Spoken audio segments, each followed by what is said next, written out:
السلام علیکم ورحمۃ اللہ وبرکاتہ۔ Welcome to Islamic Minutes. ہر سال 27 رجب آتی ہے تو سوشل میڈیا، مساجد اور گھروں میں ایک ہی بات سنائی دیتی ہے کہ آج شب معراج ہے۔ لیکن آج کا سوال یہ ہے کہ کیا واقعی معراج کی رات 27 رجب ہوتی ہے، یا یہ صرف ایک مشہور روایت ہے جسے ہم بغیر تحقیق کے مانتے آ رہے ہیں؟ معراج وہ عظیم واقعہ ہے جس میں نبی کریم صلی اللہ علیہ وسلم کو مسجد حرام سے مسجد اقصیٰ لے جایا گیا، پھر آسمانوں کی سیر کروائی گئی، نماز کا عظیم تحفہ عطا ہوا اور یہ واقعہ اسلام کے بنیادی عقائد میں شامل ہو گیا۔ اللہ تعالیٰ نے قرآن مجید میں ارشاد فرمایا، پاک ہے وہ ذات جو اپنے بندے کو راتوں رات مسجد حرام سے مسجد اقصیٰ تک لے گئی، جس کے گرد ہم نے برکت رکھی تاکہ ہم اسے اپنی نشانیاں دکھائیں۔ آیت میں واقعہ ثابت ہے مگر تاریخ کا کوئی ذکر موجود نہیں ہے۔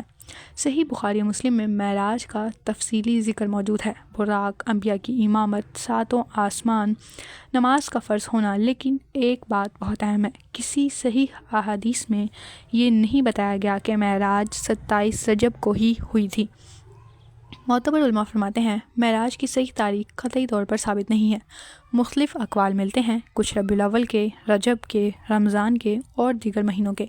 اگر کوئی شخص عام نفل پڑھ لے، قرآن پڑھ لے، درود شریف پڑھ لے تو یہ جائز ہے، مگر یہ سمجھنا کہ آج کے دن خاص ثواب ملے گا تو یہ بات درست نہیں ہے۔